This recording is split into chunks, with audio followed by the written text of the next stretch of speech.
बिस्मिल्लाहिर्रहमानिर्रहीम अस्सलाम वालेकुम नाज़रीन, मैं हूं आपका मेज़बान दानिश अंसारी और आप देख रहे हैं मेरा YouTube channel Danish Ansari official. नाज़रीन, आज हम बात करेंगे मलिक महबूब साहब से। आप सबके फेवरेट हैं, मशहूर एस्ट्रोलॉजर हैं। अस्सलाम वालेकुम मलिक साहब, कैसे हैं आप? वालेकुम अस्सलाम, अल्लाह का करम है। दानिश भाई आप बताएँ कैसे हैं? अल्हम्दुलिल्लाह मलिक साहब, मैं भी ठीक हूँ। मलिक साहब, जो दोस्त अहबाब आपका एक कोर्स है उसमें एनरोल होना चाहते हैं, उनको काइंडली बता दें कि उसका क्या तरीका है और कब से शुरू हो रहा है? जी, ये एडवांस एस्ट्रोलॉजी का कोर्स है, 13 फरवरी से स्टार्ट हो रहा है और ये 6 महीने का कोर्स है। हर वीक में 1 क्लास होगी ज़ूम के ऊपर, तो जो लोग इंटरेस्टेड हैं वो मुझसे राब्ता कर सकते हैं। Okay sir. अच्छा सर, कुछ इंटरनेशनल सिचुएशन पे भी बात कर लेते हैं। मामला बहुत ज़्यादा ख़राब दिखाई दे रहे हैं। यूएसएस इब्राहम लिंकन जो एयरक्राफ्ट कैरियर है, जिसका इस्तेमाल अमेरिका की तरफ से बहुत कम ही किया जाता है और फर्स्ट टाइम इस तरह हुआ है कि ये ईरान की सरहद के करीब आ रहा है और यहाँ पेट्रोलिंग के लिए इसको भेजा जा रहा है और बड़ी तादाद में जो एयरक्राफ्ट हैं, वो भी इसके ऊपर मौजूद हैं और फ़ौजी भी इस पे जो है तैनात हैं। और सर, ईरान, चीन और रूस ने भी इसी मौके पर उसी इलाके में फ़ौजी मशक़ें करने का भी ऐलान कर दिया है और ईरान की मशक़ें तो अभी भी जारी हैं, जिस पर हम ये प्रोग्राम रिकॉर्ड कर रहे हैं, खबरें चल रही हैं मीडिया पे। सर, ये सिचुएशन किस तरफ आपको जाती दिखाई दे रही है? यूँ लगता है कि मामला फ़ैसलाकुन हद तक जो है वो खराबी की तरफ जा रहे हैं।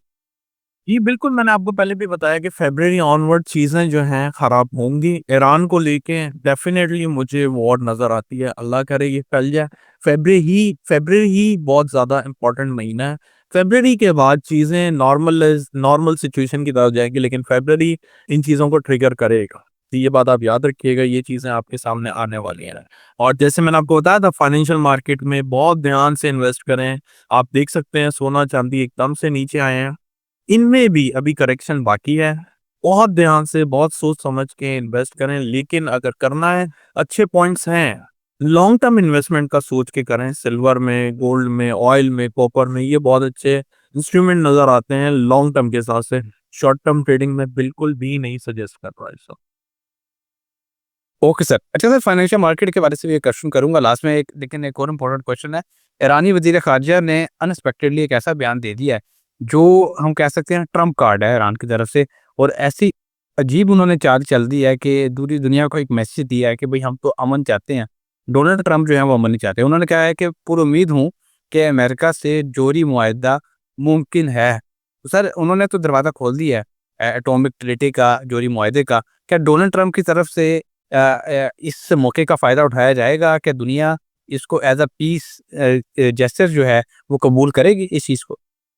अल्लाह करे ऐसा हो जाए, लेकिन अभी हालात नज़र नहीं आ रहे ऐसे। कम से कम 18-19 तक मुझे नहीं लगता ऐसी चीज़ें होंगी। जैसे मैंने बताया है, ये हम बहुत जंग के दहाने पे खड़े हुए हैं, अल्लाह करे ये टल जाए। मुझे नहीं लग रहा ये एग्रीमेंट होगा। Okay sir. अच्छा सर, ईरान के जो सुप्रीम लीडर हैं उन्होंने कहा है कि अमेरिका और ईरान की जंग हुई तो ये पूरे खित्ते में फैल जाएगी। आपको दुनिया के ज़ायचे में या मशरिक़ वुस्ता के ज़ायचे में ऐसी कोई चीज़ दिखाई देती है जो कोई जो इंडिकेट कर रही हो किसी बड़ी जंग की तरफ, ऐसी कोई चीज़ दिखाई देती है आपको? 8-9 महीने के बाद नज़र आता है, अभी नहीं नज़र आता। लेकिन ये ईरान की जंग फैलेगी, ये बात सही है। अगर ये खित्ते में होगी तो ये पूरा खित्ता क्या, पूरी दुनिया इसकी लपेट में आएगी। आप देखेंगे आहिस्ता-आहिस्ता। ओके। Okay sir. अच्छा सर, अभी आपने बताया कि दुनिया के हालात भी बहुत ख़राबी की तरफ जा रहे हैं।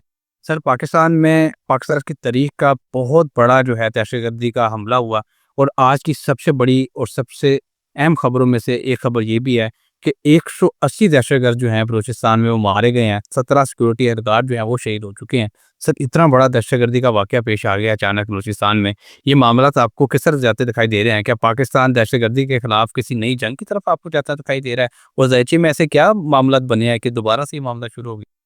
ये आपको शायद मैंने पहले भी इंडिकेट किया था कि खुदा ना खास्ता पाकिस्तान फिर कोई एक नई जंग की तरफ जा रहा है। मुझे बार-बार इंडिकेशन इंडिया की तरफ से होता है, अल्लाह करे ऐसा ना हो, लेकिन ये प्रॉक्सी वॉर फिर स्टार्ट हो गई है। अब प्रॉब्लम ये है कि इधर दुनिया में वॉर की कैटेगरीज़ आ गई हैं। फाइनेंशियल वॉर है, प्रॉक्सी वॉर है, कन्वेंशनल वॉर है, एयर वॉर है, डॉग फाइट है, बहुत कुछ है। तो उसको आपको साइंचे के नज़र से देखना बहुत ही डिफ़िकल्ट है, स्पेशली अगर आप एक बहुत हेक्टिक शेड्यूल में हो, उसमें ये चीज़ें निकालना बहुत ज़्यादा मुश्किल होती हैं। बट डेफ़िनेटली पाकिस्तान, अल्लाह करे अल्लाह की पनाह में रहे, लेकिन हालात अच्छे नज़र नहीं आ रहे। फ़रवरी को देखते हुए, फ़रवरी में एक तो सोलर इक्लिप्स है, उसके बाद जो सैटर्न और नेपट्यून का कंजंक्शन हो रहा, ये कंजंक्शन लास्ट हुआ था 1700s में, मतलब 1706 में आई बिलीव। तो 1706 के बाद 2026 में हो रहा, तो आप अंदाजा लगा सकते हैं ये जो एक कंजंक्शन हो रहा है, ये कोई आम कंजंक्शन नहीं है, बहुत बड़ा कंजंक्शन है। तो इस महीने में पॉलिटिकल लोग, मतलब जो सियासत करते हैं, उनसे रिलेटेड आपको बहुत बड़ी-बड़ी न्यूज़ मिलेंगी पूरी दुनिया से, सिर्फ पाकिस्तान की बात नहीं कर रहा हूँ। इमरान खान साहब के हवाले से बड़ी तशवीशनाक और अफसोसनाक खबर है, जो देखने वाले हैं पीटीआई के नाज़रीन हैं, उन्हें पहले ही खदशात लाक थे खान साहब की सेहत के हवाले से, और ये अभी से नहीं काफ़ी अरसे से थे, और लोग अपनी तशवीश का इज़हार भी कर रहे थे, खदशात भी बता रहे थे। पीटीआई के कारकुनान भी, रहनुमा भी, खान साहब की बहनें भी कह रही थी कि खान साहब को जो है वो तकलीफ़ कुछ ऐसी हैं, जो उन्हें उम्मीद थी कि कोई बड़ी बीमारी में तब्दील हो सकती हैं। अब डॉक्टर्स ने एक बड़ी संगीन बीमारी की तशख़ीस की या डायग्नोज़ किया। उन्होंने बताया कि खान साहब आँखों की संगीन बीमारी में मुब्तला हो चुके हैं, जिसका नाम CRVO है, और बताया जा रहा है कि इस बीमारी की जो जड़ है या उसकी वजूहात हैं, वो ब्लड प्रेशर, कोलेस्टेरोल की ज़्यादती, डायबिटीज़, और उन्होंने दिल की बीमारी इसको बताया है कि इन बीमारियों की वजह से या बुढ़ापे की तरफ जैसे ही लोग जाते हैं, तो ये आँखों की बीमारी होती है। और उसमें सर ये बताया कि इसमें आँखों की बीनाई भी जा सकती है या कमज़ोर हो सकती है। तो सर सबसे पहले खान साहब का ज़ायचा मैं आपसे जानना चाहूँगा। ज़ायचा आपने बताया डेट ऑफ़ बर्थ सही मौजूद नहीं है। मैंने खान साहब की डेट ऑफ़ बर्थ जो है वो एक दोस्त से मालूम की है, मैं आपके साथ शेयर कर दूँगा। तो इंशाल्लाह नेक्स्ट जब आप ज़ायचा आप कंप्लीट बनाएँगे तो नेक्स्ट वीडियो में वो भी शेयर कर दीजिएगा। वक़्ती ज़ायचा आप अक्सर बनाते हैं। उस हवाले से सर बता दें कि खान साहब की सेहत के हवाले से आपको क्या मामला दिखाई दे रहे हैं? क्या वो बीनाई उनकी रिकवर हो जाएगी? बहुत सारे लोग हैं, बहुत सारे दोस्त हैं कमेंट्स में कह रहे थे मलिक साहब से सवाल करें, तो आज मैंने पहला सवाल आपसे यही कर दिया।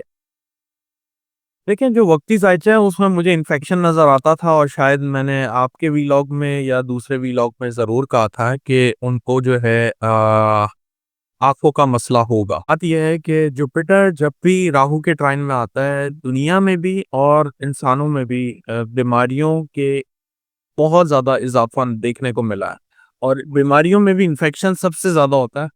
और अगर सिर्फ़ खान साहब के हालात पे मैं आता हूँ, लेकिन अगर हम दुनिया के ओवरऑल हालात में भी देखें, तो इन्फेक्शन या कोरोना जैसी बीमारियों पे आप आवाज़ वापस सुन रहे हैं।